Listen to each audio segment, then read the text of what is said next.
All right, everybody. Welcome to CAPECAST. How's everybody doing? Brandon, how you doing? Great. How are you? Doing good. Chris, Britt, how you guys doing? It was great to be here. Yeah, doing good, man. Doing good. What's that thing you got in the corner there, Britt? What's going on? So it's very attractive.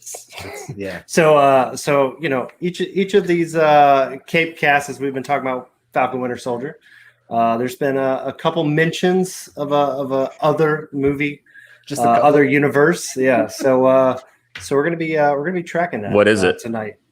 What's the mention? I don't know, man. I don't know. Do you know what this other movie, this other universe is? Over under on 15 for the episode. What do you think? I think we're gonna be over. 'Cause I think Brandon's gonna take advantage of it over there as it keeps counting up. We'll see. Yeah. So we'll see. We'll see if the words are said. That's right. Okay. Well, we are back tonight for. Go ahead, Brandon. Go ahead. No, it's fine. We are back tonight reviewing the 5th episode of Falcon and Winter Soldier. And I just want to take a couple seconds to let you guys apologize to everyone that's listening tonight because it's going to get rough. So might be. Not wrong. But you can find us on Twitter at CAPECAST Show. Obviously, here on YouTube, make sure you hit the subscribe button, notification bell, so you know when we're going live and when any of our other content goes up.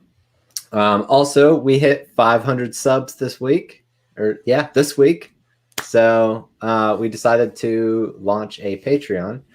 And surprisingly, we've already gotten some patrons. So just want to say thank you to those who have joined the clan there. And I hope we can do you guys proud. Yeah, appreciate you. Yeah, for sure. Very cool. Schmoes like us, we appreciate it. That's right. Keeping the show running, keeping it up and moving. How do we phrase it? Keeping greasing the machine. Grease the machine. Yeah, grease the machine. It's not as sexy as it sounds. Yeah. But yeah, we do appreciate it. All right. Well, Britt, I'm going to turn this over to Britt, kind of, so he can man the ship since he is the Marvel stan of the group. So, Britt, take it away. No worries, man. And again, we all know this was a rough episode. It's definitely one of those. Again, being a Marvel fanboy, I want to like everything they put out, but just like we said last week, there was some pieces of last week's episode that were great. There was some that were pretty rough, and this week, I don't know. It was close to the 50-50 mark, and I know for some people didn't even hit the 50-50 mark. So, with that being said, I kind of want to go around the room, see what you guys think. I mean, for me, again, I think it was right there around the 50-50 mark. There was things I liked, things I didn't, but. We'll see how you thought. So I'm going to start with Chris, the other semi-Marvel person. Keep positive-ish to start, maybe. Yeah, let's see. Sorry, Brian. What's the name of this show? This is Falcon Winter Soldier. Okay. Yeah, there you go. You got the right graphics. We're good. I only had the steam in me just to prep that one graphic, so that's the last time you'll see that for tonight. You got doofy. I finished all of Zack Snyder's Justice League. We're at one now. There it is. Go. I love it. I finished all of those, and I was like, "Oh crap! I didn't prep the Falcon and Winter Soldiers." I was like, "You know what? I don't care. We're just gonna do this tonight. We know, Brandon. It'll be fine." No worries. So yeah, sorry, had to get it in there. Chris, yes, back to you. All right, back to me. Zack Snyder's Justice League. This weakest. I had to do one. Yeah, this episode is probably the weakest one for me so far. Yeah. I think I texted you guys like I was 2/3 through, and I'm like, "Yo, this is just bad TV." And I told you that the first 2/3 are the best 2/3, so good luck from there. It's just like a weird collection of just like cliche moments. They're like, "All right, we gotta fill this time slot. Like, what can we put in it?" mean, it doesn't need to make sense. It doesn't need to be good. Like, let's just throw some stuff in there. There was just so many things. Like, why? What is going on? Like this fake assassination that Bucky does, where he like comes out and he's like all moody and holds the gun up and he's like keeps making clicking noises with it when nothing's happening, and he pulls the trigger, like you shoot him in the head. It's like, okay, well, this is weird. They're out in public too. And then he just like rains some bullets down and he's like, Yeah. cool, awesome scene. Psych. As if he didn't know that by the time when he saw the gun clicked and didn't kill him. He's like, yeah, okay, you don't have bullets in it. That's good. I'm convinced that Bucky's arm is larger than his entire body. He feels like he's just walking around on his arm size wise. Like he should, like, one shoulder should be draped lower. That was one thing I did like though, is when he was like fixing the pipe later on. He's like, why don't you just use the metal arm? He's like, I don't know. He's Right-handed. Right away. I like that. That was probably the only thing I liked in this episode. Everything else I thought was kind of terrible. The shield thing was very strange. Gosh. I get that they wanted the Rocky montage. Don't get me wrong. I love a Rocky montage, but it doesn't make sense when the whole point of that montage is to catch a shield. Also, the stunt double looked nothing like him at all. Like, it was so jarring for me. He just What do you guys think about, like, he was doing like these ribbon dancer type aerobics without the ribbon? For some reason, he's like, I'm gonna throw this shield. I'm gonna throw it. It was like yeah.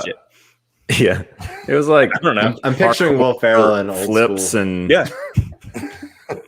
so strange. So that's what I got. Yeah. Sorry, Britt. No, you're good. You're good. I've got these points called out that we'll be diving into in a little bit. But yeah, no, I get it, man. I get it. How about you, Ryan? Yeah, it was not good. I would like a 15-minute short from Marvel on the physics of the shield and how it works. Like, what? First Avenger was what, the third movie in the MCU, I think. And we still, like, I don't understand how the thing works. Like, yeah. You can throw it into trees. You can throw it into concrete walls. You got to be a super soldier. You don't got to be a super soldier. Sometimes it bounces off concrete. And apparently it's the best weapon in the world. Everybody doesn't impel them. Sometimes it impels trees and concrete. Sometimes it does not. Sometimes it just bounces off the pads on the trees. Exactly. Somehow they don't decapitate a dude with it. It's like a sentient shield. So it knows what you want it to do. So if you want it to bounce, then it's going to bounce. It's all in the wrist, guys. It's all in the wrist. Just how you throw it. Yeah. When you're right, you're right. On the weekends, Britt goes out to a park and takes a shield and does those drills to stay sharp. Mine. Yep. So Brandon, yeah. So Brandon, are you kind of in that same boat? It sounded like it from the beginning, but just no. This episode was great. I'd really loved. So many Zack Snyder's Justice League parallels in this. Oh man, I'm telling you, there was no.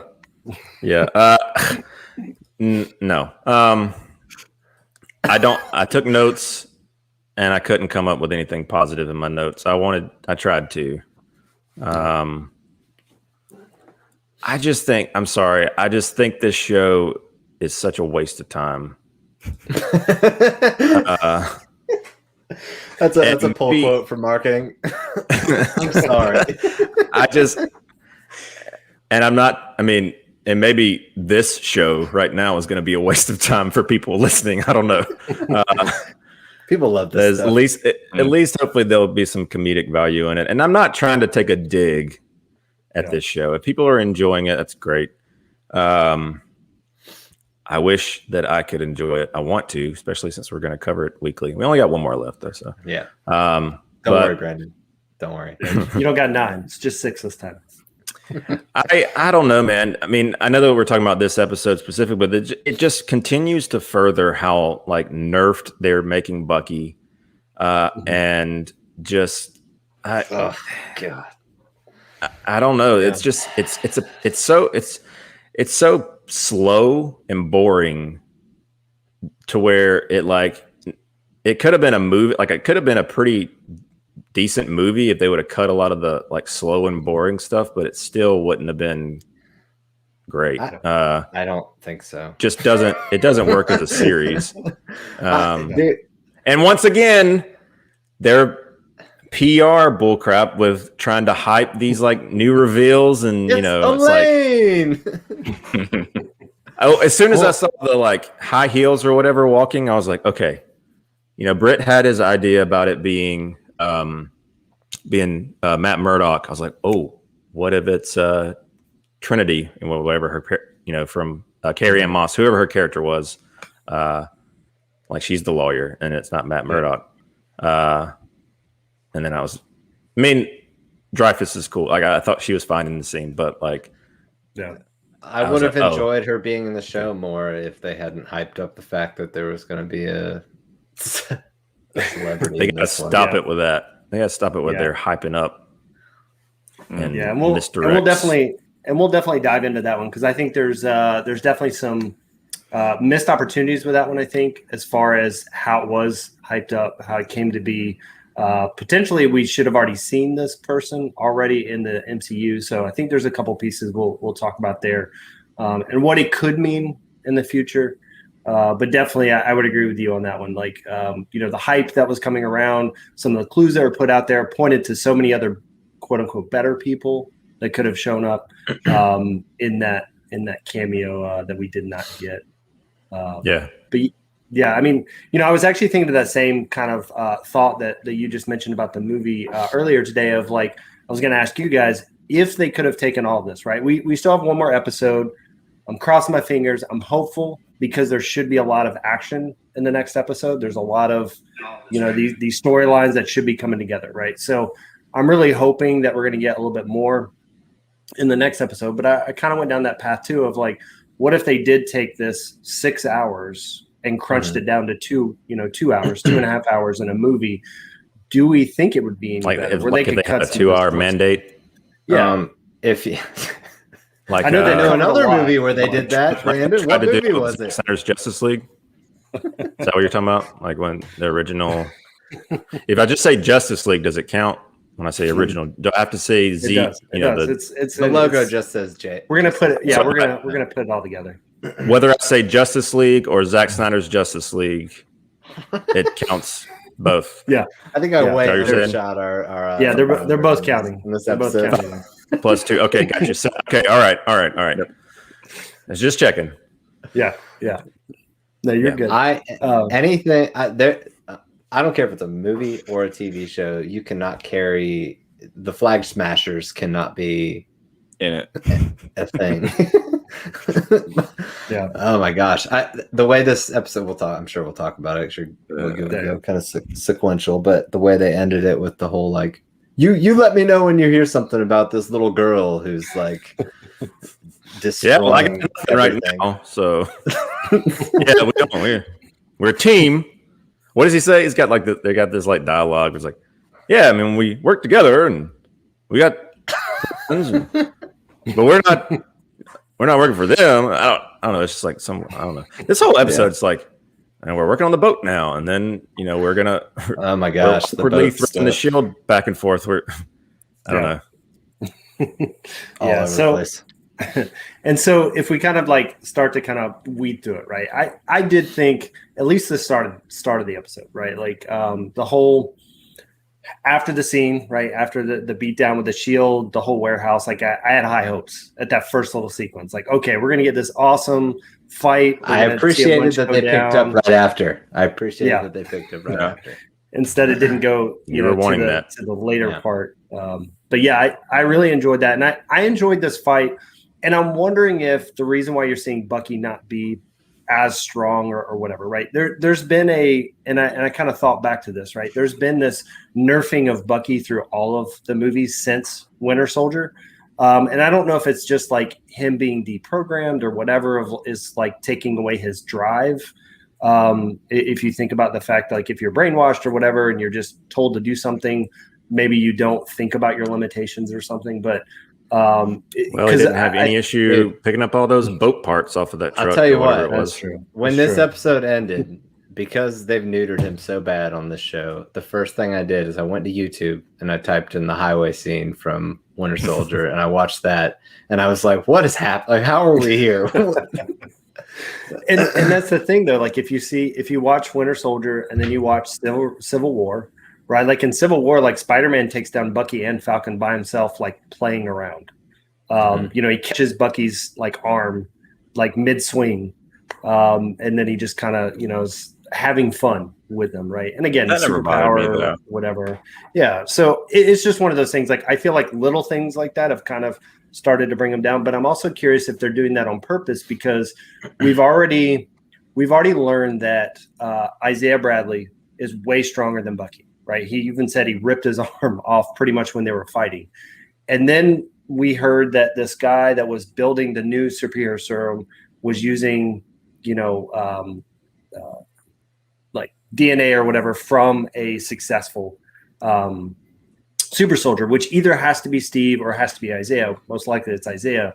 And so if he's using that, he said he's perfected it. So I'm curious if the other reason why they're doing that is to try to show you, like, yes, Bucky's good, but this new super serum is better, right? He's fixed all the kinks or made it better or whatever. I don't know that for a fact, but it's not even, I don't know. It just seems like the way he like interacts with the physical world though, like compared to those early movies, like he just, I don't know, like he things like hit his arm, like he fell on the ground and his arm like starts short circuiting in this episode. I'm like, but that's the Wakanda arm. That's well, it's not almost like they Winter added Soldier. that in there.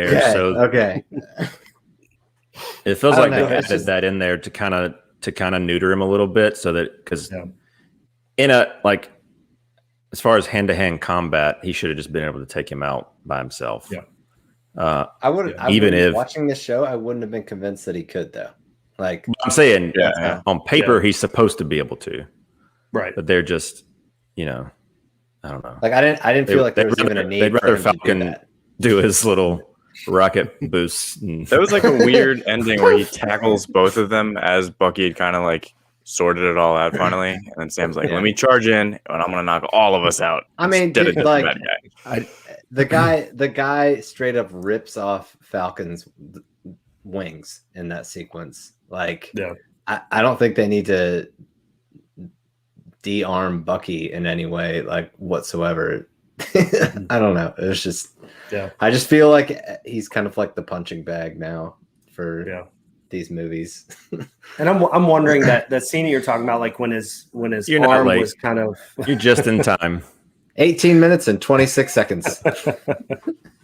And I'm wondering, with his arm kind of getting messed up, I'm also wondering if that's maybe a little bit of foreshadowing into next week's episode too. Like, hey, there could be some ways of John Walker, U.S. agent, whatever he's going to go by in the next episode, but kind of foreshadowing of him, being able to not be at the same level, maybe because of the arm, right? He needs a new arm or something like that.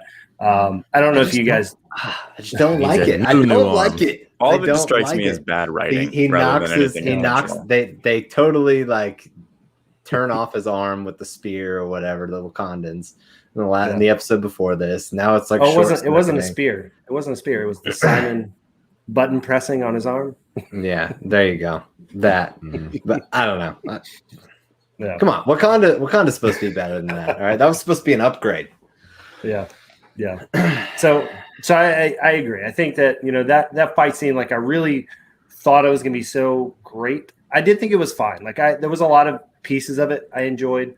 I did like that they kind of started to show John Walker like go even more crazy. Like when he first got in there, he kind of had the moment of like, oh, I regret what I did. I shouldn't have done it. And then he just like instantly goes into this compartmentalized, which again, being in the military, you kind of learn to do some of that kind of stuff.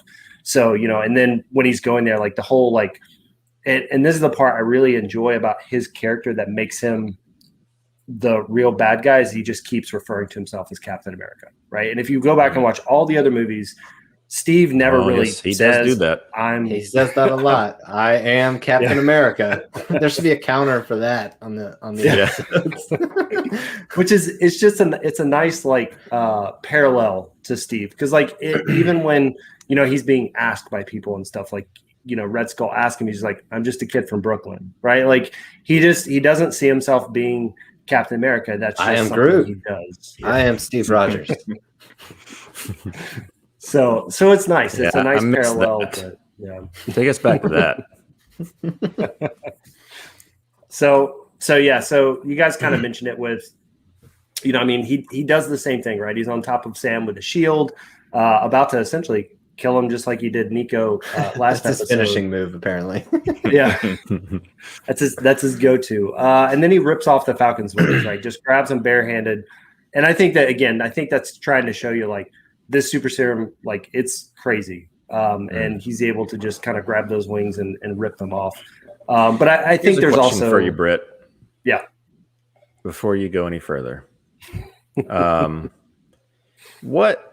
so Falcon has that line where he's like, He's right. This- He's right. He is a nerf. yeah, for sure. Falcon has that line where he's like, this isn't you, John. Like he's known this guy for about 2 days, and the whole 2 days that he's known him, this has been him, like to a T. Like This isn't you, John, from what I've seen on television. I feel like all the writing for these characters is so contrived. Like Falcon trying to like have a heart to heart with the terrorist in the last episode or whatever it was. Just like, I don't know. I really just think it's a lot of bad writing. Just, Yeah. I don't know. We can keep trying to come up with like theories, but I don't think there's anything past bad writing. Yeah. No, and I can see that. Like I think it's kind of one of those like with WandaVision, they got to experiment. They kind of had to go off, or they got to go off and kind of do whatever, right? And so I think with that episode, with that series, they got to kind of go and say, all right, we're going to copy this 90s show, this 70s show, this 60s. And so their writing kind of got to be in that world. Whereas here, I feel like we've kind of gone back to to me, it almost feels like the original Captain America. Like that's probably one of, if I like listed my entire MCU list, not saying it's at the bottom, but the original Captain America is pretty low on my list. And I feel like it's like that. There's a lot of just kind of campy, whatever type stuff. And I can see exactly like with Winter Soldier, how it contradicts it, because Winter Soldier is one of my top ones. Because I don't think they know, like, I think they think it's like just straight comedy. Like they're not trying to like be goofy. Like, I just think it's, I don't know. Yeah. What Chris is saying, I think. So, yeah, I mean, and I think it's just them trying to think of like, Sam being this, mentor and therapist or whatever for like post, PTSD soldiers, like, sure. and that's kind of, I think, what they're trying to continue to aim at. These would be things you would say something like, that's not you, that's just whatever. And so I think that's what they kind of keep trying to drive to, but I could see how it doesn't really hit the mark. Do you guys think they're like focusing too much on the shield as an item? Yeah. Like, yeah, I did. Especially that fight scene. I was just like, I mean, it's not like it's like a knife or a gun and like that's going to change. Like, it just seems so strange that it was such a focal point for everyone. Even when Bucky like goes and picks it up before he gives it to him, it was like they were trying to do something there to like make that like symbolic, and it just fell so flat. Yeah, it was them pretty much saying like, hey, if you want this shield, you need to take it, pick up the shield. Like it feels a little like overdone around it. And I get what you're saying, Chris. Like you're in a hand-to-hand combat and you've got super soldier powers. Like the shield doesn't matter, right? Hit him with your metal arm. Like focus on that stuff. So yeah, there's like that weird cliche thing you see in movies where it's like the gun drops and everybody looks and it slides across the floor and like everybody needs to get it. And like they did that exact shot with the shield. And it's like, it doesn't work the same. It's a round piece of metal. Yeah. Yeah. That's especially like that guy still has a real gun. I don't know. It was weird. Especially with like shields, you can protect yourself. Well, they've also shown, like, when you talk about guns, right? They've already showed like Carly can get shot and be wounded and hurt. So it's like he can too, and he has the same powers as Carly does. So I get that part of it. So kind of going back real quick with the fact that he ripped off the wings and kind of coming out of that big fight sequence. Again, I feel like the fight sequence was okay. They've had better already on the show. They've had much better in the MCU movies. But I feel like it was at least something. And I'm hoping that next episode we get better fight scenes. But we kind of get led into, Sam dropping off the wings, and trying to get those fixed, and kind of dropping those off to his buddy. And so if you don't know, and I'm not sure who knows this or not, but that guy not in the comic book world is actually the second Falcon. So I think one of the other things that I've seen with this series, not as much of WandaVision, but it was there, but in this series specifically, I feel like we've had a lot of setups for, Young Avengers. We've had a lot of setups for kind of building this Disney Plus universe. And so to me, I equate this, and I keep falling into the spot where I'm equating this to Iron Man 2.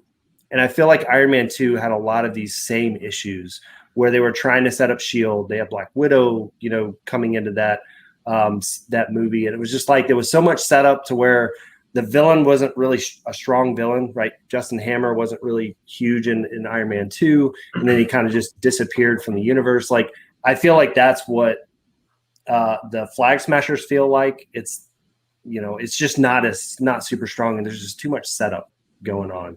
And we'll talk more about that as we go. But like, this was kind of another one. They've hinted at it a couple times. He really looks up to Sam, but I don't know if you guys knew that, but he kind of takes over the Falcon mantle. Yeah, after I think Sam you mentioned that maybe on the first episode, about the first episode, possibly. But I mean, the thing about that is, we've only had 2 or 3 scenes with this guy, and I know nothing about him, and I don't care that he's going to be the new Falcon.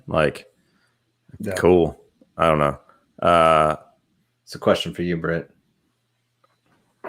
Any special powers in the shield for? I mean, I don't know if we'll necessarily get any. Who knows? You could do whatever you want to do with that shield, apparently. Didn't you say that on the preview for what was going to be this episode, that they were previewing the shield looked a little different or something? So it's going to be next episode. So if you watch till after the credits, which we can talk about now, but so it's the one he's making. Yeah, he's making. So okay, so essentially what we saw in some of the previews is actually there's a lot of scenes, not a lot. There's 3 or 4 scenes. You were talking about it was for this next episode we were going to watch that the shield was going to be. So it was a preview for 2 episodes. Yeah. So which again in those previews it's like what we've seen, right? Even WandaVision did it. They had scenes in the last episode kind of scattered into some of the other promo stuff. So kind of got that here. I don't think there's any features that'll be in it. I think he's just going to use Steve Shield, but we kind of have this spot where Sam has the box. He's going to turn it upside down and use it as his nest. He's going to have some eggs in it, and a little pre-mastication for his little birdies. Yeah.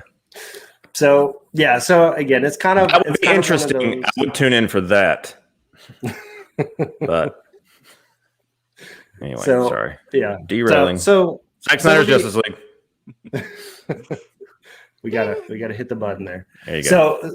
So we got kind of the new. Can we lose points for that? Is there anything that we can do to make that go down? Brandon, you're not understanding the rules. No. Yeah. No. Okay. It only goes up. It only goes up. Okay. Just making sure. You flash and you reverse time. Like in Zack Snyder's Justice League.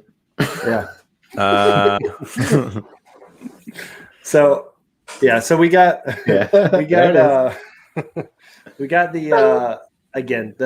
Falcon kind of being mentioned, the new Falcon kind of being mentioned. We don't know if that'll happen, but it's definitely a big nod if it doesn't. But most likely we'll probably see it with Young Avengers later. And that kind of led into the whole scene of them, stripping John Walker of his medals, all this stuff. And yet again, him claiming he is Captain America, they can't do this. And that kind of led into the cameo scene. So just kind of thoughts. As far as the scene, them kind of taking away his stuff, and then us getting our cameo, anything that stands out to you guys kind of during that part? I think I love Seinfeld. So I will say that this episode,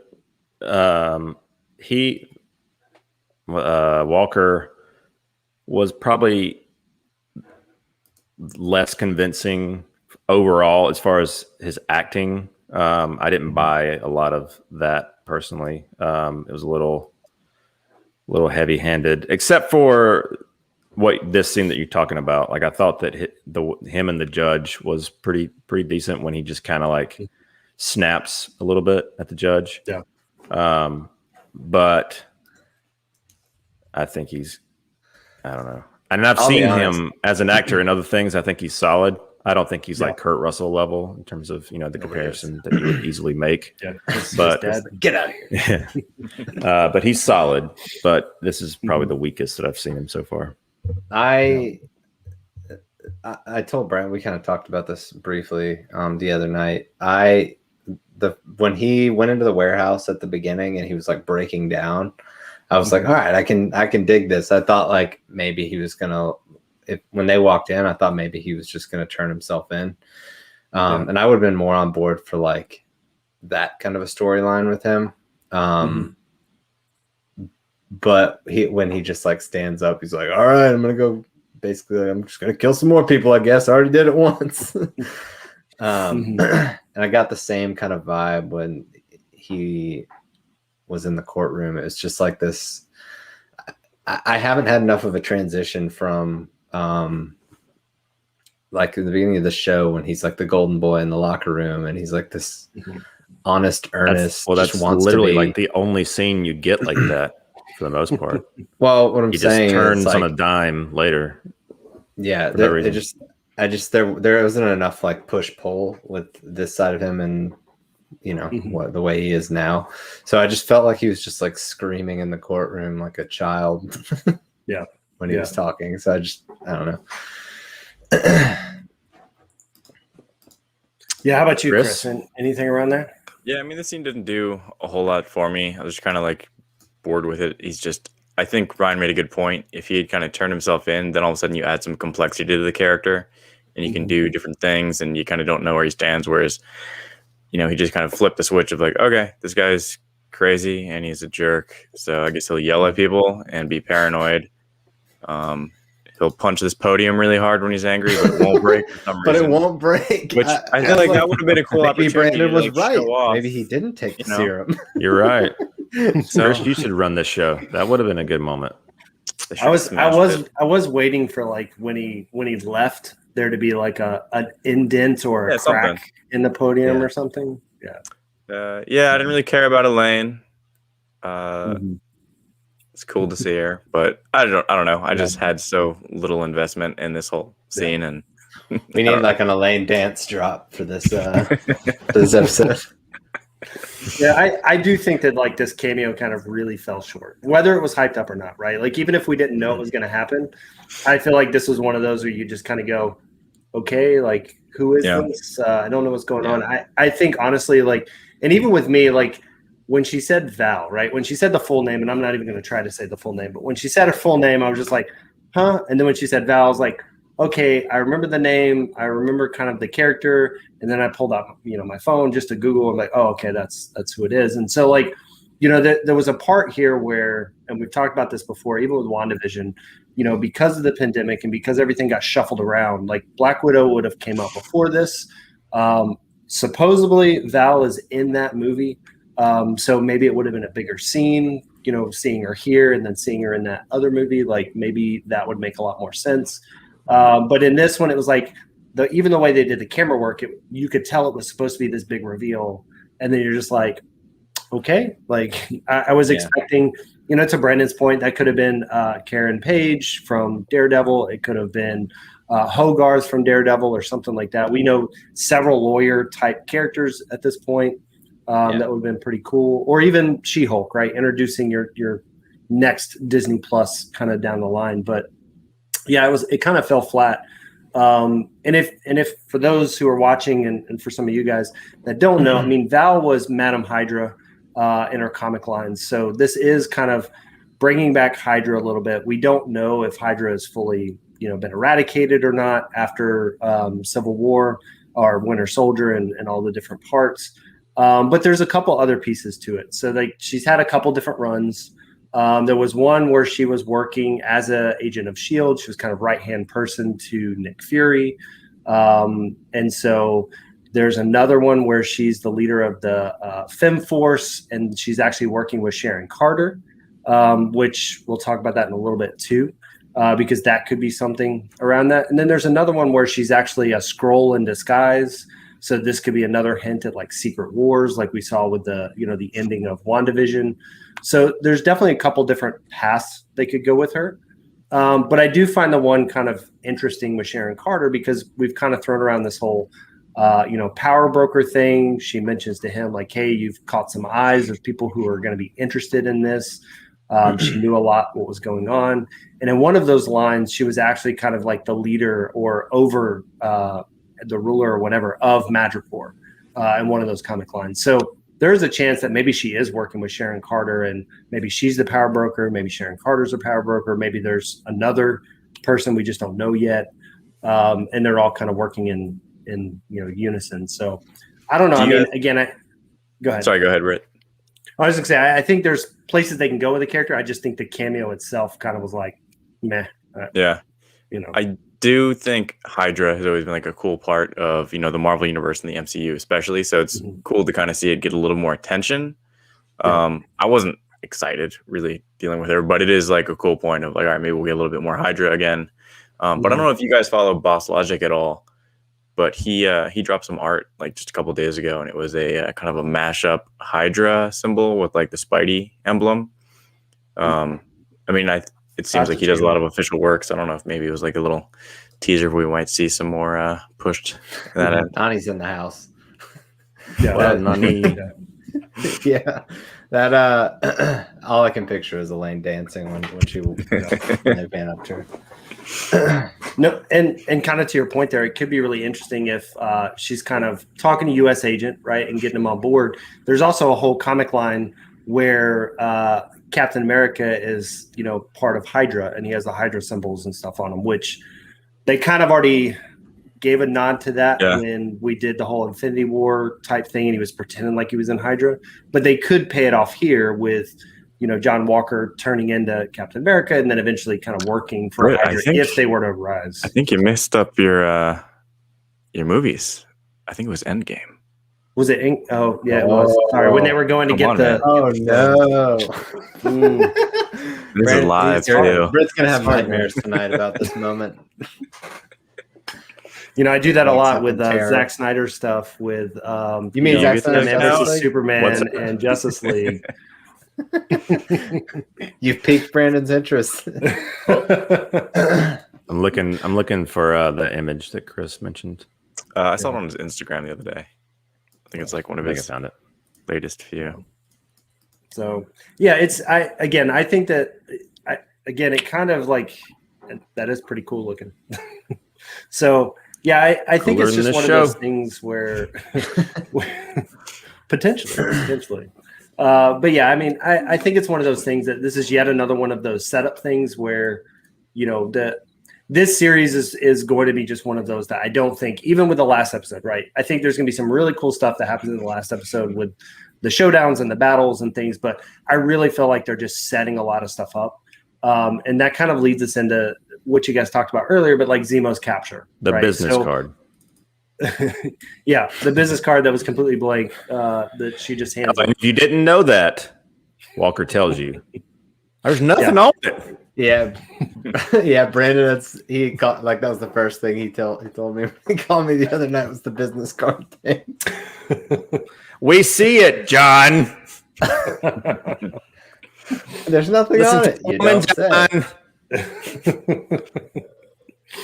So anyway, yeah, and she said that's how Marvel. That's what they think of their audience. They do not respect you guys. They can't. They have to hold your hand and spell it all out. It's true. The business card is blank. It's true. What are you comparing this to? They also get like $3 billion and stuff. So they are having to cater to those people that are just random viewers. I'm just saying, Bruce Wayne's business card and Zack Snyder's Justice League looks better. Yes, and it's not blank. It's true. That's true. So it kind of leads into Zemo's capture and everything. You guys talked about it a little bit, but I do think this was kind of a little bit of a nod as well to when Zemo gets captured or whatever by Black Panther, when he kind of walks up on him, right? Like they're talking between each other. In that one, Zemo tries to kill himself, right? Tries to put the gun up and commit suicide. Black Panther puts his hand over the gun and prevents that. So I feel like, the whole like Zemo ready to be shot, like we've already kind of seen that. And I just feel like that's kind of what his mindset's at.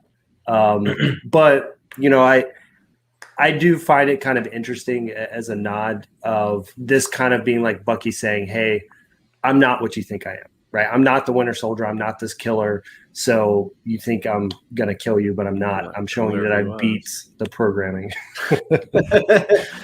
But I agree with you guys. Like when you were talking about like the whole, like, I'm going to show you the empty bullets and all of that. Like, I don't know. It didn't need to be said, right? It was just a weird scene to me. Yeah.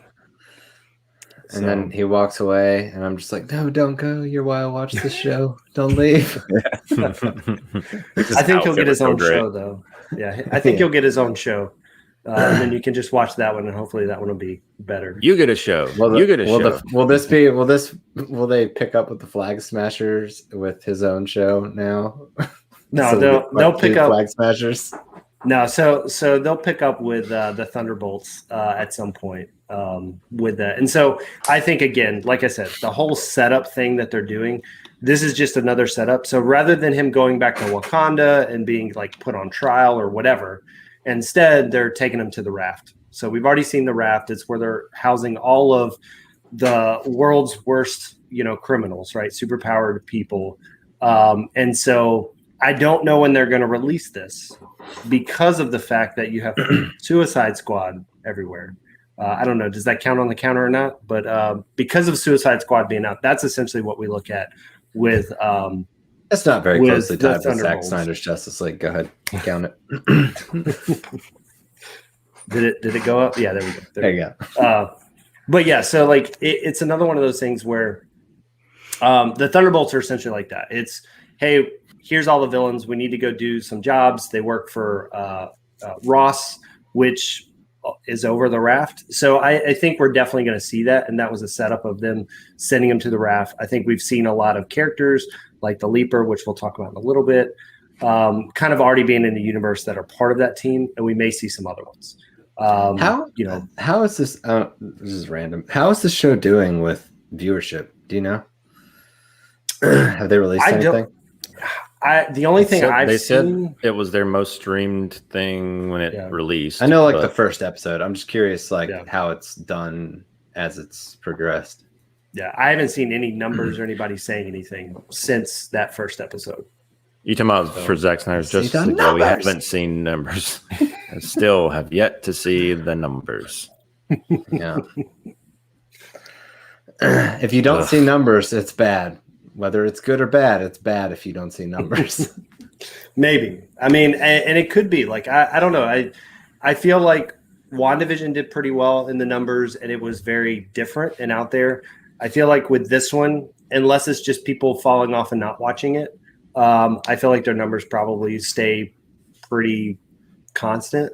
Like even us, I don't know. Like, I guess I'd ask that question to you guys. Like, if we weren't doing this show after episode 1 or 2, would you have just put it away? Yeah. I mean, I got to think with the mass disappointment. You anticipated it to go, Britt? A lot of people are. just asking. So I know. I mean, like being on the Discords with the Marvel guys, like there's a lot of people that are doing kind of what I'm doing in certain areas, right? Trying to justify certain things, trying to make it seem better than it is. And how much do they hate Brandon? They haven't said much about Brandon on there, but yeah, like US agent level hate. You're just an exposed neck to them, Brandon. So I don't know. I mean, it's definitely one of those that is probably not doing. They probably had some drop off in it. I think there's a potential that this episode you may have had more people tuning in because of the whole, hey, there's going to be a cameo. maybe that was a PR thing to get people to come back. You just never really know with a lot of that stuff. Again, I'm really hoping that the last episode gives us all the action we've kind of been waiting for, because they really are setting up multiple lines to where it should, but I don't know. Maybe we'll get Quicksilver.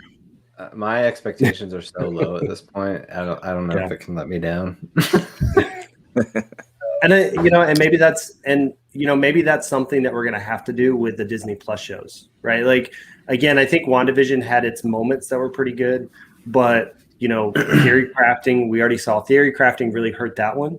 And I feel like in this one, the only theory crafting we've seen like in the public has been about this cameo, right? Like I really haven't seen anybody trying to guess where everything's going with it, outside of calling out the obvious stuff that we're seeing.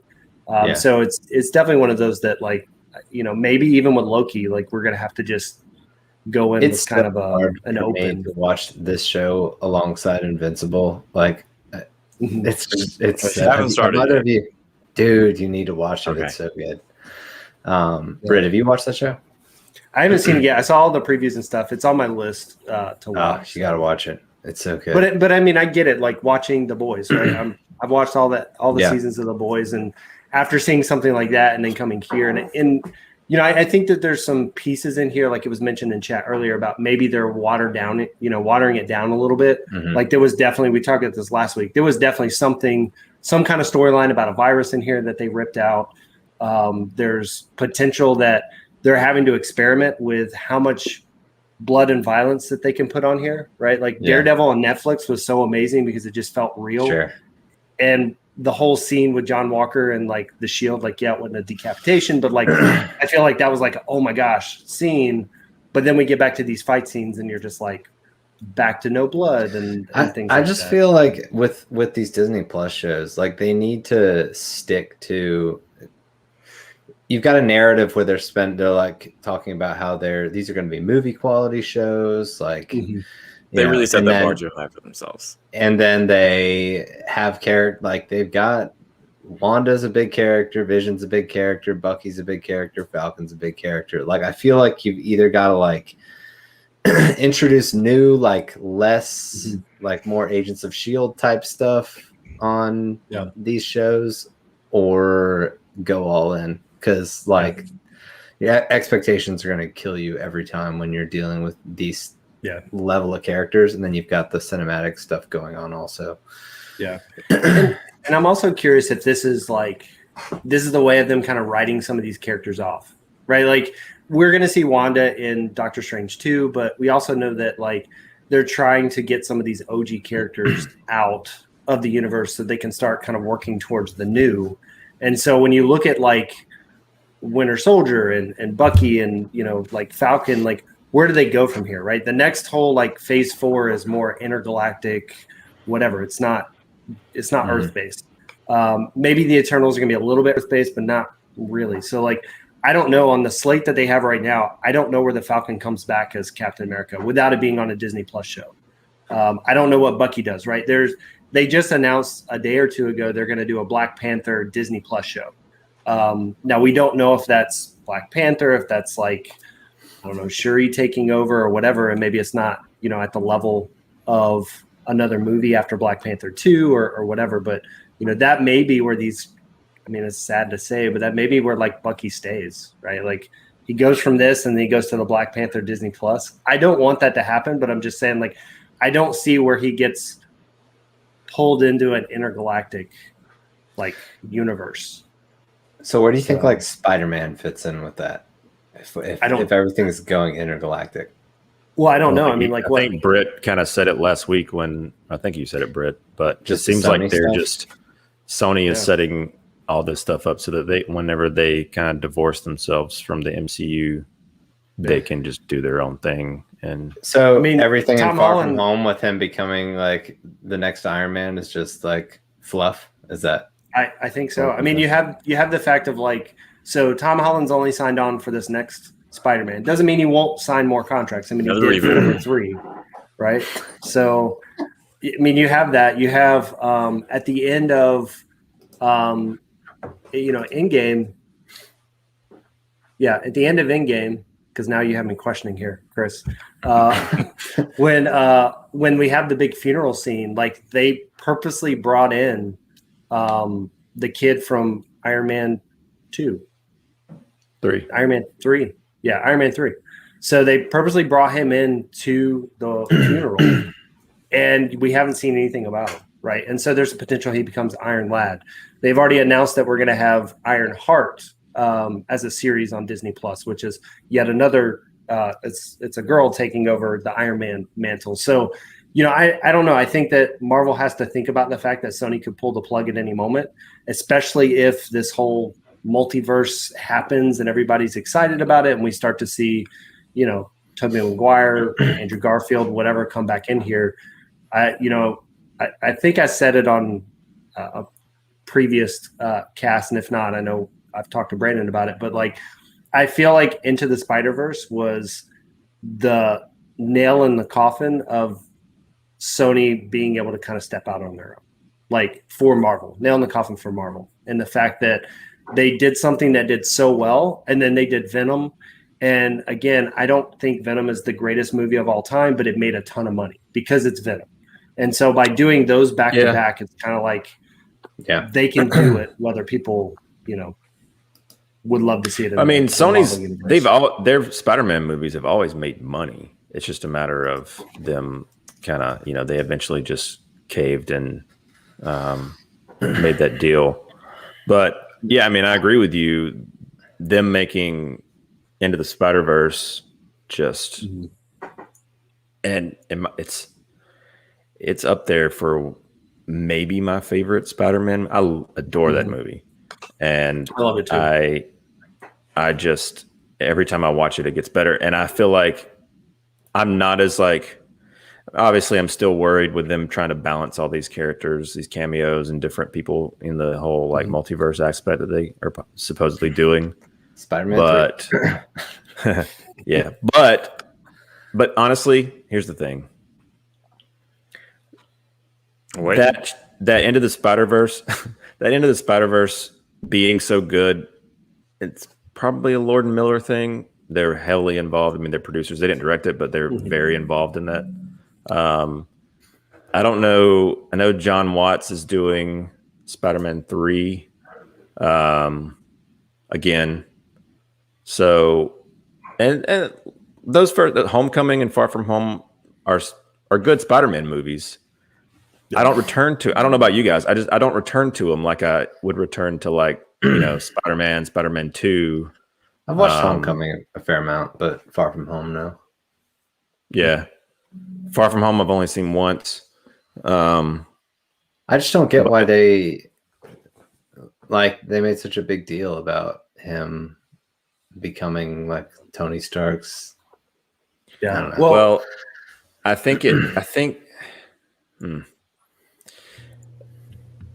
at that point when they made that movie, correct me if I'm wrong, Britt, but I don't think they were intending to move forward with Spider-Man in the MCU because of the deal, right? Yeah, so they kind of at the first part, right? The first movie, they were kind of like, all right, we've got Spider-Man on the signed up, and if it does well, Sony's going to have to rely on us, right? Like if MCU can make Spider-Man good, then they're going to have to continue to sign these deals and team up with us. And I think that they kind of started down the path of, all right, let's bring him in. Let's see if he can kind of, be that protege. And so when that started to happen, I think it did well, but then it kind of went in with Far From Home. Again, Venom kind of doing well. I think Sony started to branch off a little bit. So they, in the second one, you can kind of see where they, I wouldn't say distance themselves, but you can tell there's way less Tony Stark, right? You had Happy in there that was helping some stuff, but they kind of started to do it a little bit. And I don't know, I think Marvel was really hoping that they would have to rely on them. And then now with some of this stuff, they're just not having to. But you saw when Sony said, we're not going on with the deal, the internet blew up. And so they kind of had to come back and say, okay, well, we'll sign this deal. But to your point, Brandon, there was the point where they, Sony said, we're not going to keep signing this deal and we're going to do our own thing. I think a couple years ago it would have bummed me out to hear Sony distancing themselves from the MCU, but right now, kind of with the state of the MCU and my lack of interest in it, I'm almost kind of cheering it on. Yeah. Yeah, I agree. Well, because it's much more interesting to me for them to do this multiverse. Well, then you've got Alfred Molina's Doc Ock coming back. You've got possibly Sandman, possibly, who else is confirmed that's legacy on the villain side? Jamie Foxx with Electro. Jamie Foxx, Electro, and then no, they haven't confirmed Garfield or Maguire, but it's very likely. Well, it's also interesting. So interesting, than anything Marvel is doing in the MCU to me. Like I can't, because I mean, Spider-Man. Now that you don't have Tony Stark, Spider-Man and Doctor Strange in this world, it's just. I mean, I am excited for Doctor Strange, but mainly because of the multiverse stuff to see if they do anything with it. I don't know if they will. That's interesting, but we'll see. I mean, it's in the title, so somebody's got to. DC certainly knowing that Raimi is directing that one now, it gives me a little bit of is he going to pull any of his like Spider-Man stuff into that as well? Like, I mean, maybe not. But the Raimi directing it doesn't give me a lot of confidence. I haven't seen anything from him since Spider-Man that I've enjoyed. Since Spider-Man 2. Well, maybe Drag Me to Hell, but no, I don't know. I want to see Tom Holland and Tom Hardy come face to face, and and then in the Morbius film, I'm like, okay, I'm not like super stoked for it, but I mean, it could be interesting. I'm excited for other than Doctor Strange, the Spider-Man, Venom 2, and Morbius are the other 3 Marvel movies that I'm most excited about. And it is interesting because all of the leaks or whatever, right, of everybody that signed up for Spider-Man, I do find it interesting that Doc Ock is from Tobey Maguire. You've got Electro and Jamie Foxx from Garfield, and then you've got essentially bringing back a lot of the same guys out of the current universe, right, of Spider-Man, of Tom Holland. So like, I do think it'll be really interesting if they do go down that route. I'm wondering if they're experimenting. They've been wanting to make that Sinister Six movie forever now, and it seems like I hope that they're teeing that up, because I mean, they've got all those elements in place, and the fact that they're from different universes is awesome, because then you can bring in having Maguire and Garfield in the fold would just provide so much interesting, back and forth dialect, different, having this multiverse. I mean, they did it in one movie in Into the Spider-Verse, essentially, with no connected characters that you'd ever seen before. Yeah, they had like little like jabs and hints at Spider-Man 3 in the intro, but they had essentially 6 different versions of Spider-Man, women, whatever. I agree, and that movie's awesome. I agree with you. I do think in a cartoon it's different than live action, though. But I'm saying that they have it's a team, like a team up movie, like an Endgame or an Avengers movie. Like we've seen these other movies, so we already have that groundwork laid. They can bring all this in. Just like, because Endgame and Infinity War and Avengers and Ultron, they don't stand on their own. It's like a TV show, but this is like, it would be it'd be like more like a series finale, season finale type movie that you have to have a little bit.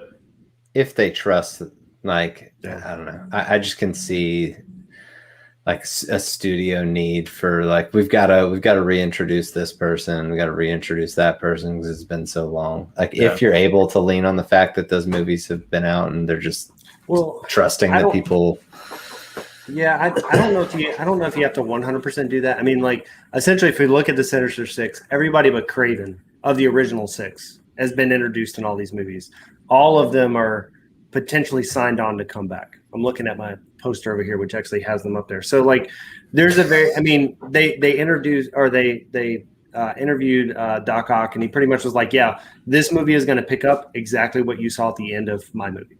So I think there's a potential that it could be this weird, if somebody didn't watch Tobey Maguire's Spider-Man, they don't really know. But I think right before it comes out, we're going to get a trailer, and it's going to show those characters, and it's going to make the people who want to or care about it, they're going to go back and watch those movies and then kind of be able to pick up right there. But I do think it makes a little more sense because now you can get the villains together and then like, oh, you hate Spider-Man? I hate Spider-Man. You hate Spider-Man? Well, let's do it together, right? Like it rather than doing this whole like piecemeal like they've tried to do in all these movies where it's like, I'm Green Goblin or I'm this character and I'm going to go find all these different people who hate Spider-Man and work together. I'm curious to see how they're going to handle the Doc Ock thing since he did have the redemptive deal at the end of his movie.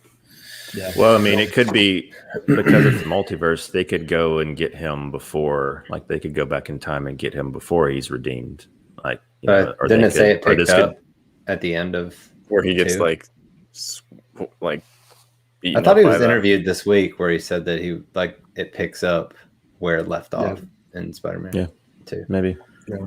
So it'll be interesting, and there was a comment there about the you see how passionate we were all talking about this and not the thing that we're here to talk about. And so like, and I think that's kind of the thing, right? Like I'm really hoping that this isn't how all of the Disney Plus series will be. To me, it feels, I don't know, it feels like the Netflix stuff, right? Like Daredevil was really good. I enjoyed Jessica Jones. Luke Cage was so-so. Iron Fist was right? Like there's connective pieces and there was pieces I could find to enjoy in those, but there was definitely those series or those episodes where you're just like, I don't like this episode. I don't like these pieces. And I feel like that's where we are with this series. And I'm hoping that like a Loki or, I mean, we'll have Hawkeye later in the year. Like maybe we'll see something that's interesting in those that kind of brings us back. But it does feel kind of like these are, and I'm not saying Bucky is a B tier, but it's almost like these are kind of your B tier characters in the MCU, and this is kind of where they're putting them as they reset. Because I really feel like Marvel Phase 4 is a reset, and I've said this before too. Like if you look at the lineup of movies, none of them are your big movies outside of like Thor or the next Guardians, right? The rest of them are all brand new things kind of going on, and maybe that's where they're putting these kind of things. Like they knew Loki has a big following, so we can't just kill him off and not bring him back, right? Like let's put it on Disney Plus. People come watch it. So they have a lot to do that they need to do with the main universe right now, just with Fantastic Four and X-Men. Like those are huge properties, and they haven't touched on it at all. And I got to think they want to make them, fairly central and be able to carry on and make some money off it.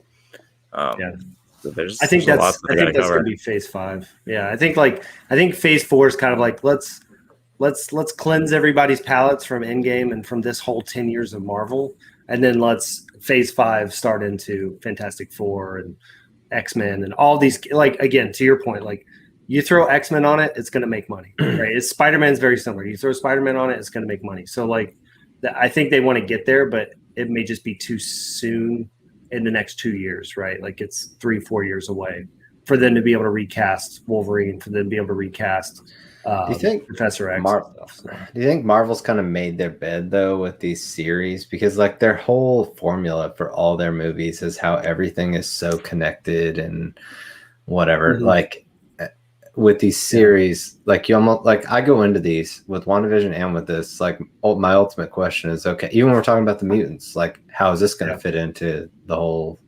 overarching picture? Like they don't really have the luxury because of how they've crafted their whole movie catalog of like creating just like these bubbles where they can like I definitely think they did. Like I mean it's one of those things that, especially with the way fans are, and again, it's not just Marvel fans, DC fans do a lot of this too, but because again, watch your mouth. I mean with the DC universe, right? Like if you look at specific Zack Snyder's Justice League. If you look at that, there's definitely like you're going to go through and try to not necessarily nitpick it, but you're going to find your inconsistencies or whatever that you don't like about all the movies, right? Like there's fans out there that do not it. Zack Snyder's Justice League. I thought you were going different. But I know with Marvel it happens too, right? Like Spider-Man, when it came out, people were like, what about this date, right? This date is wrong and all this kind of stuff. So like it definitely happens. And I would say, to me, that's why I feel like they've branched out to these new things like the Eternals. Like there's a little bit more flexibility in building out the story based on your timelines and things to where you can kind of maybe start with a new bubble. I mean, Guardians did it too, right? Guardians is kind of, we're going out into space, and I'm not worrying about what's going on Earth. So maybe that's where they're going to have to go. But I definitely agree that yes, it's very difficult. Even with so for me personally, I'm already expecting the Eternals to tie into Marvel, and maybe that's or the MCU and tightly, and maybe that's because of what they did with Captain Marvel, where that was its own thing, and they're already, I don't know. Yeah, I mean, it will at some level, but I don't know. It'll depend on what time frame they do, right? If it's before Thanos or after Thanos and that kind of stuff. So, but yeah, I mean, and again, I and this kind of maybe transition us a little bit back to the show, but that's my bad. No. Spider-Man question. You gave me a good transition point, but kind of as we were going through the series, I think that the one thing that Marvel does well is they do create this giant timeline, and they're able to kind of piece stuff in there. So, one of the next scenes we get into is kind of the Isaiah Bradley, and I'm curious what you guys think about this, but I do feel like they're using this heavily to try to piece into Sam, right? And Sam's struggle with being Captain America, and is he worthy, and all that kind of stuff. And so with Isaiah Bradley, for those who don't know, the episode title Truth comes from his storyline, and his storyline, his comic book run was Truth, Red, White, and Black. Is talking about the Black Captain America in the Korean War. And they kind of give his backstory, and pretty much the backstory he gives is the direct cliff notes from his comic run. He goes into the POW camp to save the other super soldiers that they're trying to create that later die, and he is the only super soldier that survives, that they're experimenting on, that survives. And then we learn other things, but what do you guys think? Do you think that this is kind of does it feel right? Does it feel forced? Does it help this whole Sam's backstory and line of where they're going with the series? They're trying, man. I just I'm just not into any of the character, any of the attempts at character building in this show. Any Zemo is the most, and they haven't really been, it's kind of been left a question mark as to what all his motivations are, but yeah, I don't know. I don't know why every the Bucky stuff when he's on the ship in this episode, him trying to right the wrongs of when he was a Winter Soldier, I think I'm not feeling any emotional attachment to any of these characters, and with any of these types of little aside storylines that they're creating. I don't know. Maybe it's just me, and maybe I'm not supposed to, but that's what it feels like they're trying to do. Yeah. How about you, Chris? I mean, I liked the scene with Isaiah. I think it's cool to have him in as a character, and I thought that his little backstory and adding some MCU lore of things that have happened in the past we haven't seen, that's always cool, and especially when it's darker like that. In the Marvel comics, there's a lot of dark things that they've done, and it hasn't been quite so bright colors, everything funny like we've gotten in the MCU. So it's cool to get some acknowledgement of that. I just didn't care at all with Sam's interaction. I don't know. The Sam character is just really falling off for me, and I just didn't care at all. Yeah. Any thoughts, Brandon? And on top of that though too, I made it very clear from the beginning of this show that I'm just not a Falcon fan. I just haven't ever been a Falcon fan. I don't know why. So that doesn't help for me. Yeah.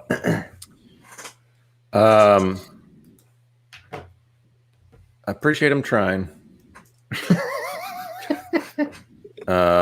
I'll say, as far as story wise, the Isaiah, keep wanting to say Washington. What's his last name? Bradley. Yeah. Who is Isaiah Washington? I think he's an actor, isn't he? He's something. Sounds familiar.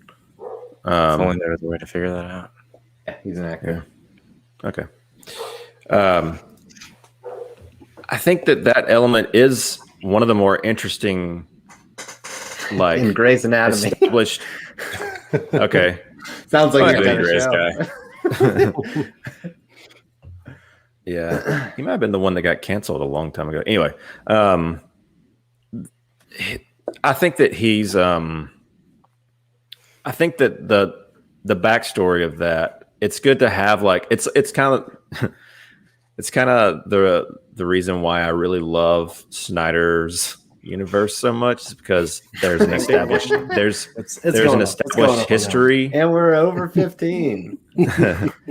There's like a history there that you don't see, but you get little hints at it. And I love the fact that this is a part of that history that we weren't privy to, but it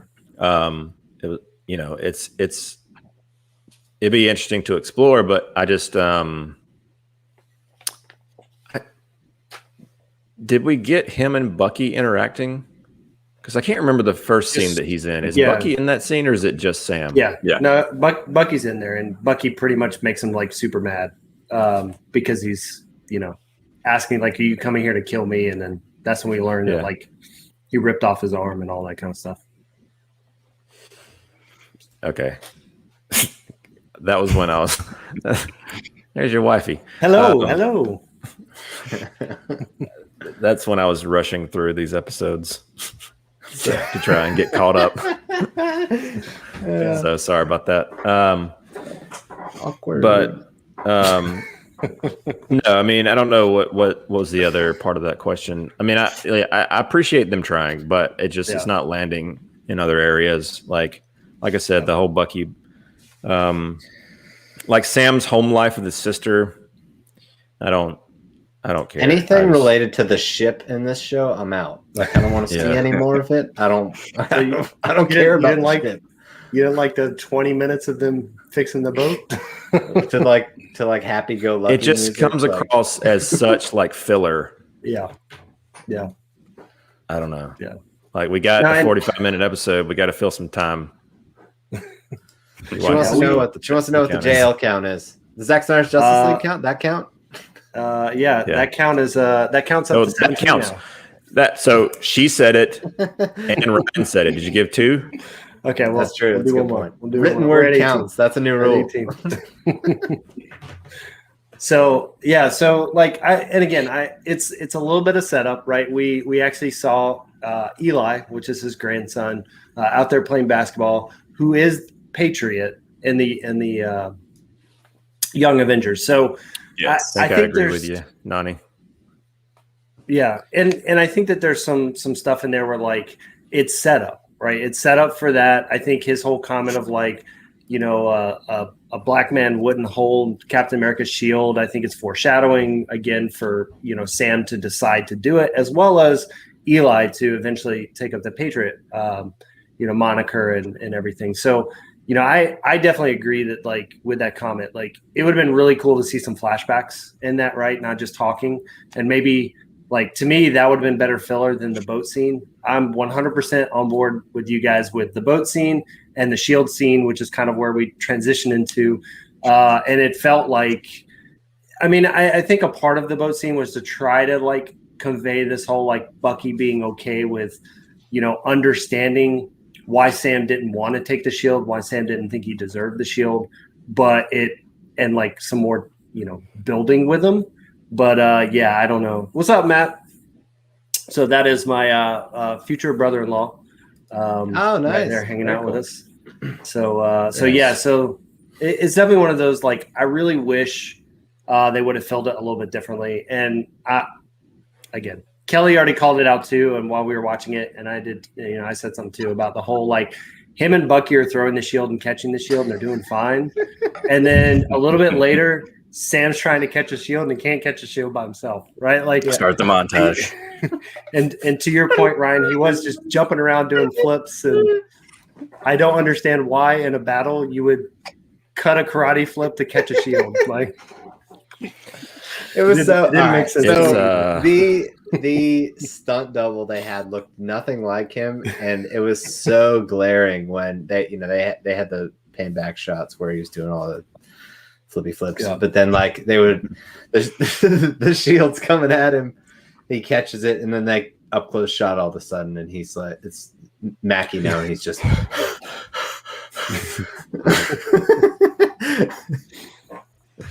Ryan, did this montage do the same thing for you as Snyder's montage in BVS? Snyder's as far as montage motivating you to want to work out. Oh no! Did I pull Jeeps Change with it. Chris at work? No, I didn't for this No. one. I mean, one movie made us flip a bunch of tires and pretend that we hit a cave. That's true. This one made us laugh and order ribbon dancers. Chris, you got to look and see if you still have that video from from Evo Shield. I always imagine. I have it. HR thought Speaking out the window, like, parking lot. We're pulling Jeeps. Yeah. I don't know. I don't know who wrote that and filmed that and said this is great and we need to stick this in here, because I agree with you. Like, we already saw him throwing and catching, and I honestly feel like the montage should have just been maybe that with him and Bucky, maybe to a different level, right? Like, Bucky's showing him like this is how you throw the shield because he knows how to do it. Just rather edited it than wrong. him. They Maybe. like put one scene in earlier than they're supposed to, and nobody caught it. Yeah. So it's like, oh man, that was the wrong timestamp. That should have Nobody been over here. Whoops. So the only thing out of that I thought was kind of nifty or a little piece. These Team guys, Zemo. Everybody's Team Zemo yeah, here. Yep. Team Zemo. The biggest thing that I did like was the subtle nod to Steve. So when he's running around the house and he kind of makes the whole mention of like, I can do this all day, right? Like to his nephews or whatever. Like, again, I thought that was kind of a cool little nod. I was waiting for his nephew to say on your left. Yeah. that would have been good too. What was the movie he did, Pain and Gain, with Wahlberg, where he's like the bodybuilder? Yeah, talking about? Yeah. You should splice up like him training and then him like shooting up steroids from that movie. Yeah. It's the serum. Yeah. But I would agree. I mean, it's a little hard with the physics itself of that shield. Like, I'd have to go back and watch some of the first, like some of the first movies to really see if they make the mention that like not everybody can throw the shield type thing, because it does seem like at this point anybody can throw the shield if they just throw it enough, they'll figure it out type thing, right? We had John Walker super soldier. You've got Steve Rogers and Bucky, who are super soldiers. Now you have Sam.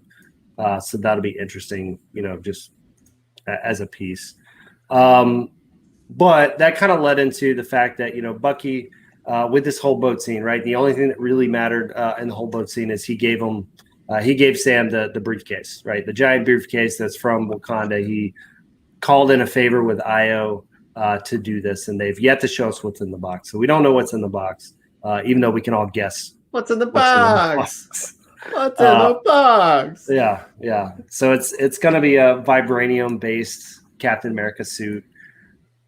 I would say with the wings, considering how big the case was, right? It's going to be that comic book outfit that we've seen already in comics coming in here. So that may also lead into an interesting dynamic with him having wings, plus again. The other potential Falcon later coming in with wings as well. And so that kind of leads us into the Flag Smasher piece, right? So Flag Smashers are now in New York. Skip.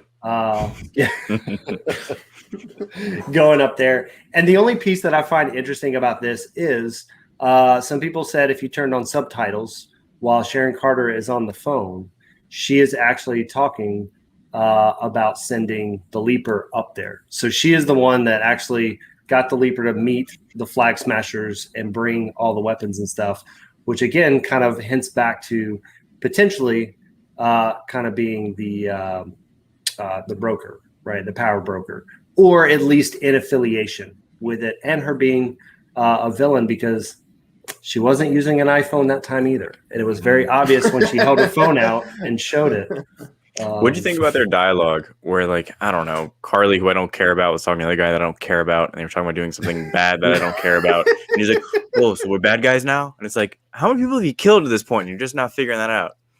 Right. Seriously. Oh, gosh, that line. I just feel like they're trying to make the Flag Smashers to be like a complex villain that you should kind of have, like, you're unsure of, and like there's a point of like almost the Thanos. Like people were like, he justified what he's doing, and like I kind of get it. And you see better villains that way, and they're I feel like they're trying to do the Flag Smashers, but massive miss. Yeah, just I think if they would have made their first killing an accident, right? Like rather than her just blowing up this like building, second, third, fourth, fifth, sixth. Well, yeah, I'm saying like I think if they would have, and if they would have like gradually done it to where like it was an accident, and then they start to kind of like on the third or fourth one or whatever, like somewhat justified in some way, which is what we've seen in other movies, right? Like where it's kind of like, all right, I've went down this path, but now I'm justifying it.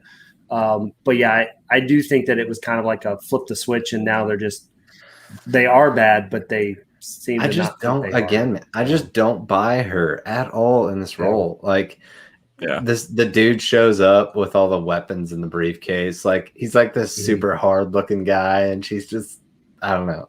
It's just so. Well, that when she tweets out the message, I mean, if you look at the people in the crowd. Oh man, I didn't even put it on the stream, Brandon. Send it to us. There we go. Look at that, Chris. So we'll see. We'll see if a week from now, if you guys are throwing a shield outside and seeing if you can make it go through the tree. I'm going to borrow yours. Oh man, that's awesome.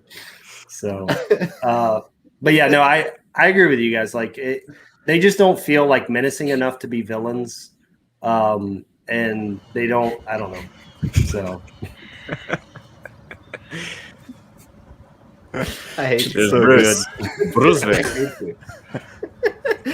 This is BBS inspired, guys, for all these External Justice League fans out there. So yeah, well the counter went up, but now that we're small, it's over.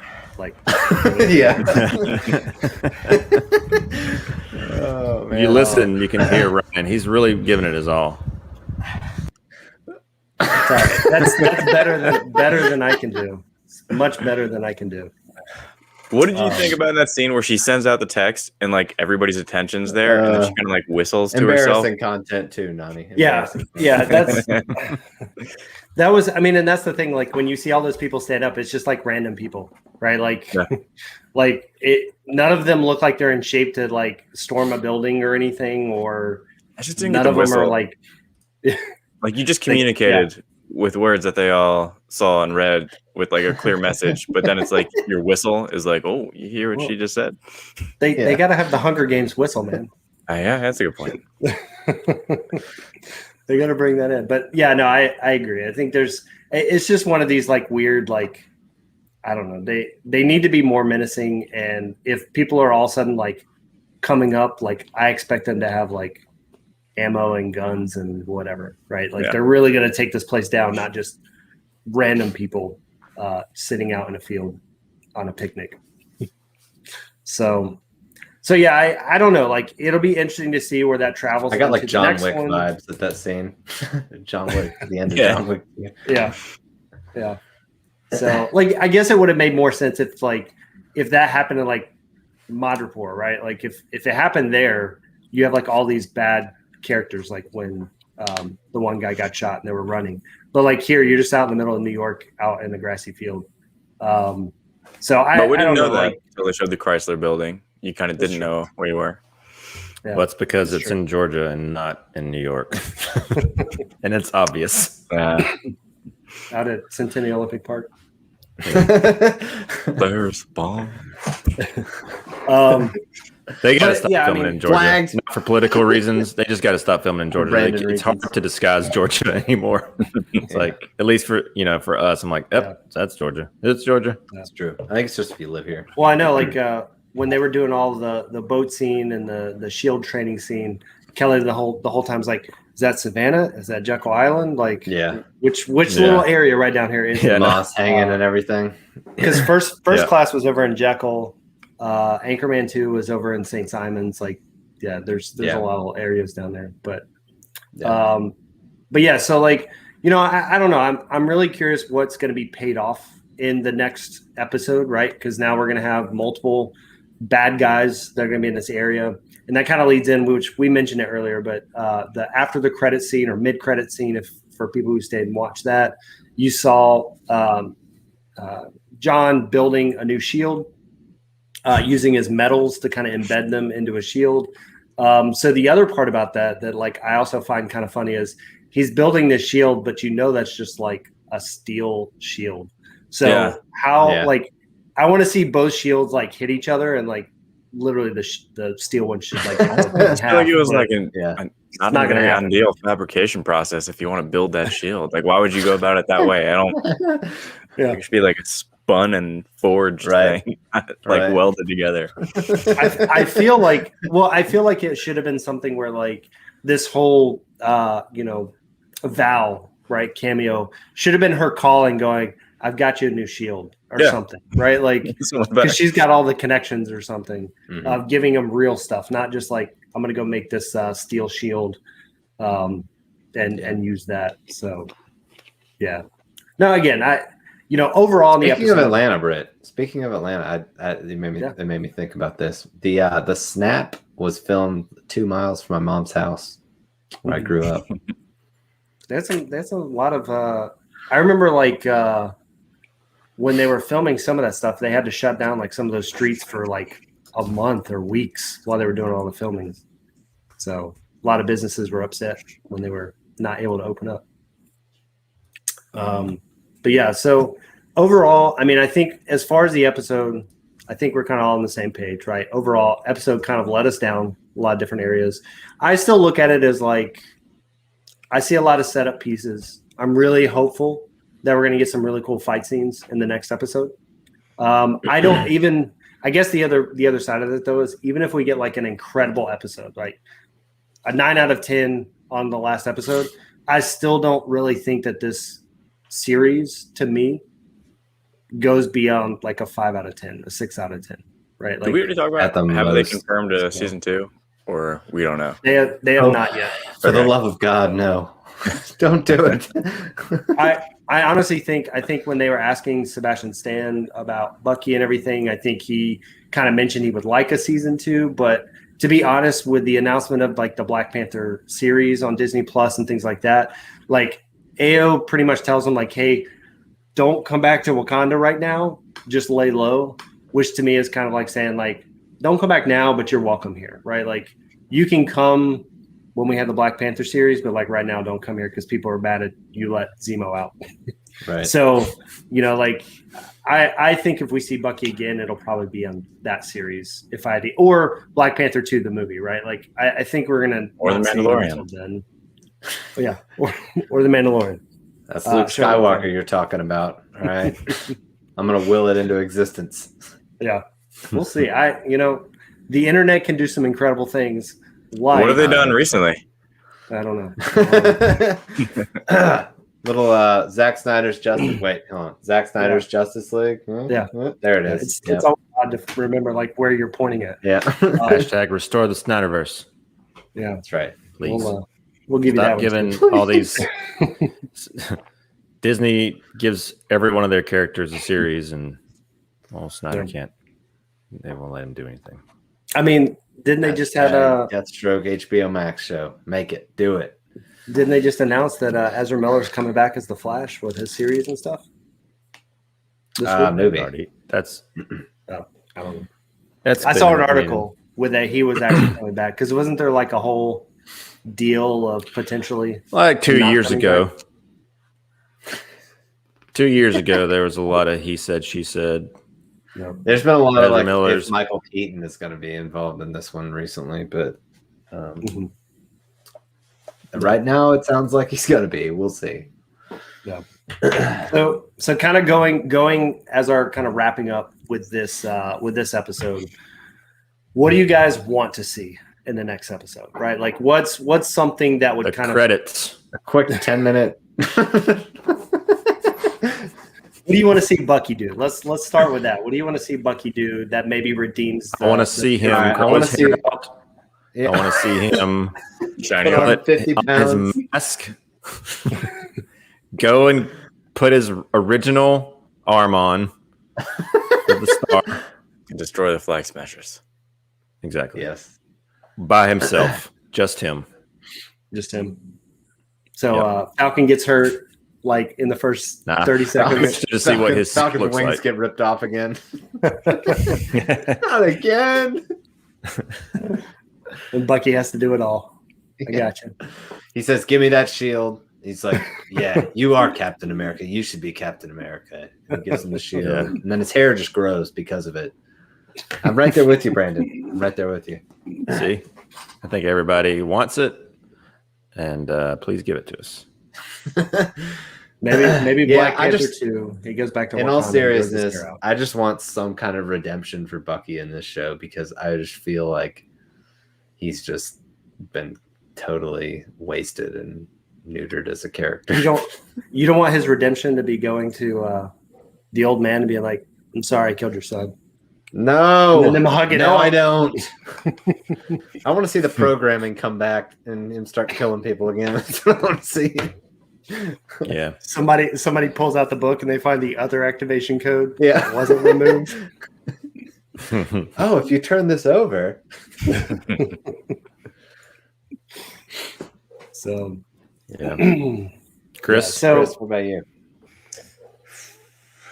I mean, same thing you guys said. I want to see an end to the Flag Smashers. I don't want to see them continue in the MCU at all after this. Maybe like Sam stops being a terrible character and I can start liking him. Bucky gets back to form, and I don't know, maybe just like an outrageous thing with Mephisto would be cool. bring it in, right? Bring in the better candidate. Why not? Yeah. Yeah, I don't know. Hopefully it'll That's be all Cool. Good. watchable. Did anybody else Brandon wants watchable? Did anybody? I'm the owl on CAPECAST tonight. In this whole review series, you are. Yeah.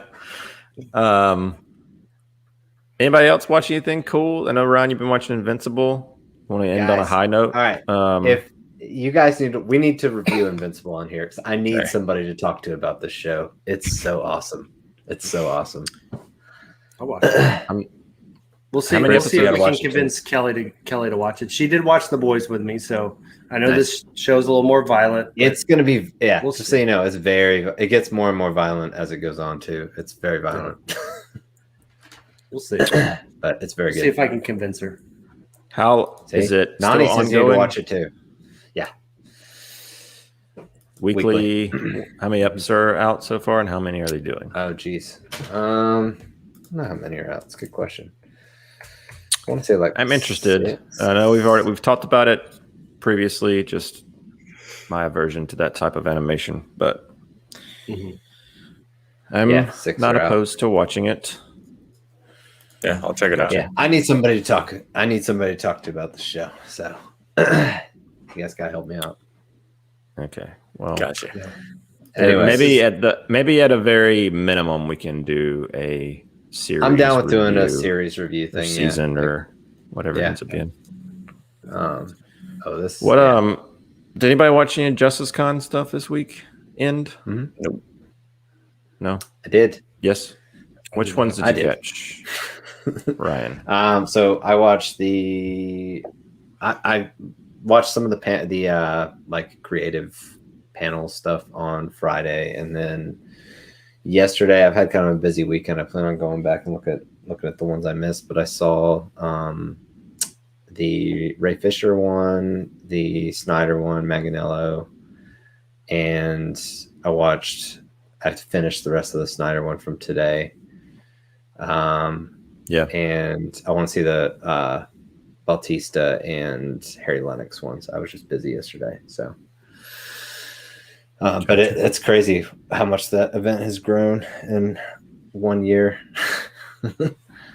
Have you watched any of them? I watched the Snyder one. Well, I watched the Manganiello one yesterday, and because I had to support old Dave.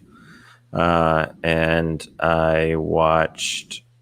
We were at the games whenever the Snyder one was happening, so I didn't get to watch it till today. But this is a good point too. Ezra Miller is a voice character in the last episode. The cast in that show is absurd. It's crazy. Yeah, you should Google it. Yeah, nice. That's cool. Yeah, I did listen to a little bit of Snyder's from today, and then I thought the one with him and Terrio was good. It was dude, he's good, so that dude's awesome. He's brilliant. Yeah. The takeaway on the Snyder thing for me was that he had actually did some test footage with the Mandalorian tech. He like showed a video on his phone. He just like did some stuff with his son. It looked he was just showing it on his phone and it looked great. Yeah. I just want more Snyder stuff in the DC world. Yeah. How many we have? Zack Snyder's Justice League. I guess let's see. We got 24. I'll be honest with you. I totally thought we were at like 17. I didn't get all of that we were just saying because we've transitioned on a little bit, but we're at 24. But I mean, as far as what we're watching over on this side in this house, this is about the only nerdy comic booky anything that we're watching at the moment. But definitely looking forward to the new stuff that's coming out pretty soon. I'm watching Mighty Ducks, man. So it's terrible, but we're still watching it. I was going to ask you. That sounds familiar. That sounds familiar. Yeah. I didn't have high hopes for that, but I do love the first two. It's just like if you've ever watched. I think I only saw like one episode because I was curious, but like the Girl Meets World reboot, like any of those kind of reboots where they try to go back, like I guess even like Fuller House and stuff, right? Like they try to go back and bring in what you remember. And so it's like all these characters, even in movies. Yeah. It's like these characters are modeled semi-similar to the other stuff, but the whole storyline's really weird. And I don't know, but it's one of those things, like it's something easy to turn on and just watch. So we watched that and like Mass Singer and just random stuff to kill time. But So. Chris, you watching anything for you? I mean, I really just caught a few docs lately. I watched the first episode from that like docuseries Rotten today.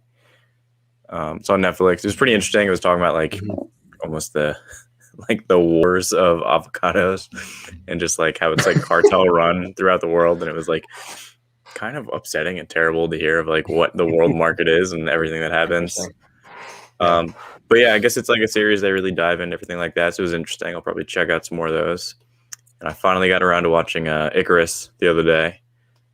That one was pretty crazy. And then Brandon, you told me what's the new HBO Max series? Made for Love. Yeah, I just started that today. It's made like 4 episodes in, but I'm digging that one. That's cool. You haven't finished it yet. We watched the last. Yeah, we finished it last night. Nice. So enjoyed it. Yep, enjoyed it. If anybody hasn't checked it out, definitely do that. Yep, for sure. Well, that kind of wraps up our episode 5 chat. Once again, I will say give us a follow on Twitter at CAPECAST Show. We're always talking this geeky stuff there. So if you're into that, we are on there pretty much nonstop. Definitely hit the subscribe button here on YouTube. And we also launched a Patreon this week. And that's just patreon.com/CinemachinePod. All the links are down below this video. And any support you guys give us is hugely appreciated. Britt, why don't you plug your stuff? So again, I stream a little game called DSA, Disney Sorcerer's Arena. I do that on Twitch. So it's twitch.tv/defaultdan. Got a YouTube as well, slowly putting up videos and stuff around that content. But also we hang out and stream, talk about nerdy stuff as well on top of that. But definitely if you're a Disney fan, comic book fan, which I'm sure you are if you're hanging out here, check out the stream. Mondays, Wednesdays, 8 p.m. Eastern is when I start. Run pretty late through the night, so it's always fun there. But definitely check these guys out on their Patreon. Support them because, at this point, YouTube doesn't pay well. So just go over there. $1 or $2 is nothing, right? Yeah, period. Doesn't pay, period. Zero. You're halfway there, guys. You're halfway. Yeah, we're getting there. We're getting there. The plaque one. Chris, Chris, anything you want to plug? Your Patreon. We'll just plug that one again. Thanks. Yeah. Thank you. That's it. I'm not Thanks, Chris. You're interested. the best. We're so poor. They really need it, guys. All right, gents. Until next week, carry on. So long. Thanks, buddy.